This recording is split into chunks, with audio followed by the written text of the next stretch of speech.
Baskin-Robbins famously has 31 flavors of delicious ice cream.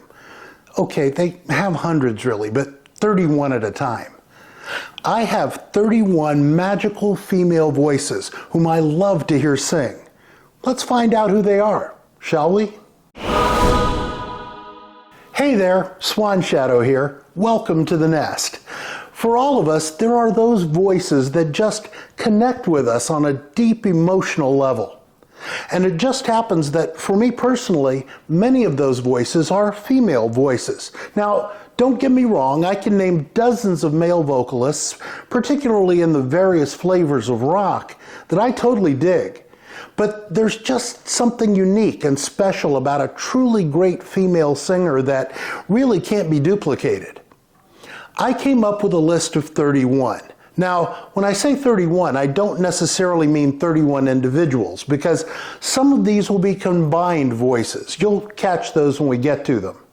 This list crosses all genres and styles of music, at least the ones I enjoy listening to. And these are not ranked in any kind of order. They're more or less completely random. I just sorted them into 3 groups for the purposes of discussion and to keep these videos to a reasonable length. I have a short attention span, and I presume that some of you do too.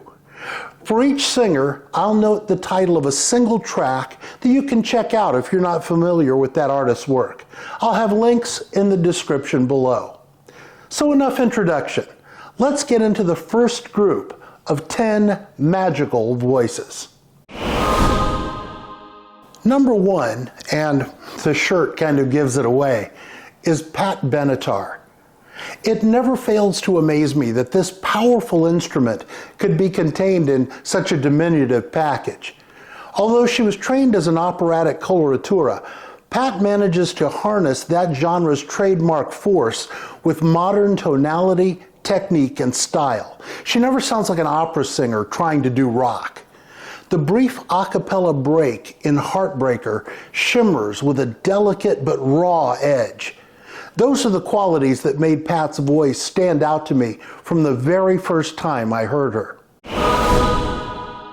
Number 2, and this is a sad one because we lost this wonderful lady just the other day as I record this, is Roberta Flack. Roberta Flack's tone and phrasing were scary good. She could wring more emotion out of one gently sung line than almost anyone I can name. When Roberta Flack sang a song, she owned it. And she owned you, the listener.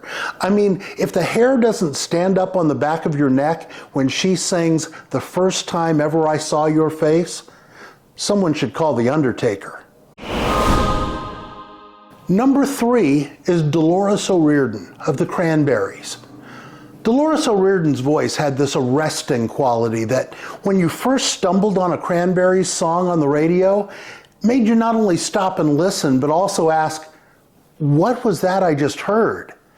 Her sound was both familiar and utterly foreign, haunting yet somehow engaging, plaintive, forlorn, and a little bit eerie, but still inviting and warm. Dolores often incorporated vocal techniques we don't typically hear in Anglophone popular music, wailing and keening and yodeling. And unlike many singers with strong regional dialects, she never attempted to soften or disguise her distinctive Southwestern Irish brogue.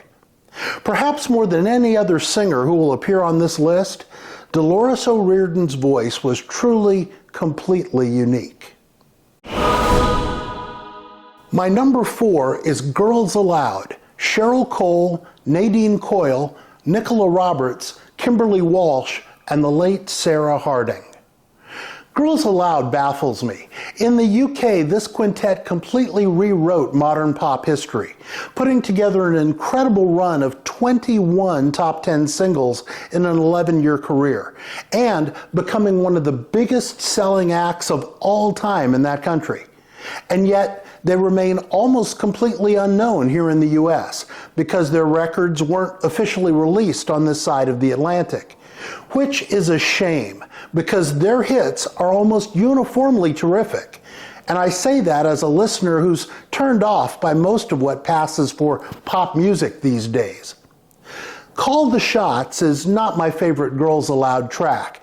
That's either The Sound of the Underground or Graffiti My Soul or possibly Something Kinda Ooh.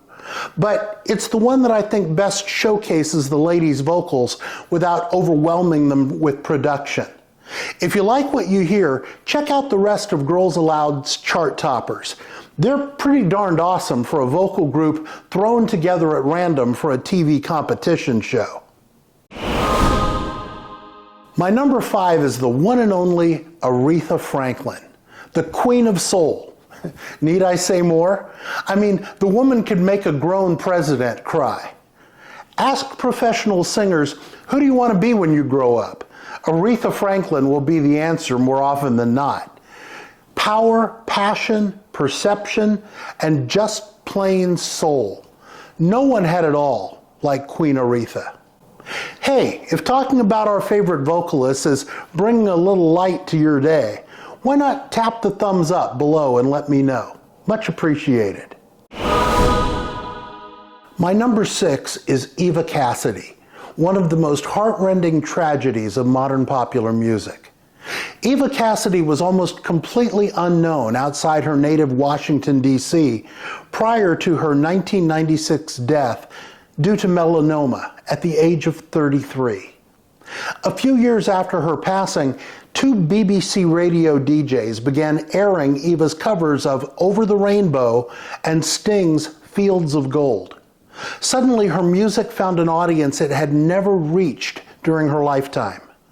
The album Songbird, a compilation of material from several of Eva's recordings, reached number 1 on the UK album chart in 2001 and ultimately achieved platinum certification here in the US as well. The haunting beauty of Eva Cassidy's voice almost seems to presage her untimely demise. One can only imagine all of the beautiful performances she had yet to sing, if only she'd had more time. My number 7 is Nina Simone. If Aretha Franklin was the Queen of Soul, Nina Simone was its high priestess. No one ever really sounded like Nina Simone, and not many have dared try. She sang from places deep and dark within herself, and yet with a glorious lightness within that unique tone. More than any of the other vocalists who will appear on this list, Ms. Simone always sounded as though she was singing for and to her own spirit. The audience was almost an afterthought.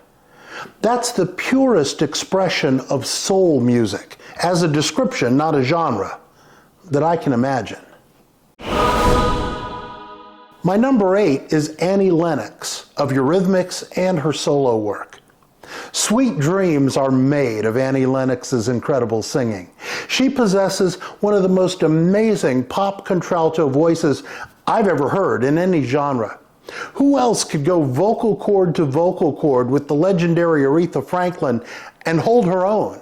Annie has the ability to be cool and austere, but also warm and vibrant, and then gritty and aggressive, sometimes all in the same song. What's true of Annie Lennox is right here. You can't not listen when she sings. My number 9 is Sade Adu. No need to ask, the singer born Helen Folasade Adu is one smooth operator. If you ask me what I imagine the sirens of Homeric legend sounded like, I would point to Sade.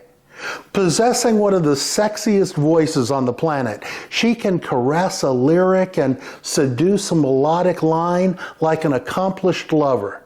And yes, I know some of you know this, but I'll keep repeating it for the folks in the back.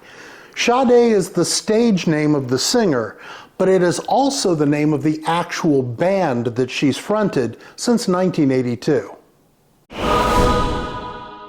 Number 10, our last magical voice for this session, is Karen Carpenter. A vocal instrument that can only be described as divine. Ask any 10 female singers who truly know their craft to write down the greatest voices of the pop rock era. Karen Carpenter's name will be on 9 of those lists. And the 10th one, she just forgot. It's more than a little sad that Karen's legacy is marked by too many treacly pop tunes and a tsunami of heartless jokes alluding to the mental health condition that ultimately contributed to her untimely passing. She deserved so much more. Bonus point, Karen was one heck of a drummer too. Those are the first 10 of my 31 magical voices. How many of your favorites are also favorites of mine? Put your list in the comments below and we can compare notes. Now, don't panic if I haven't gotten to some of your favorites yet. We have 21 spectacular vocal acts still to talk about. The second video in this series is coming up soon, so why not subscribe to this channel and ring the notification bell so YouTube will alert you when the magic is done cooking. And leave us a like if you're enjoying the ride thus far. Until next time, be well. And hey, is there gas in the car? Yes, there's gas in the car.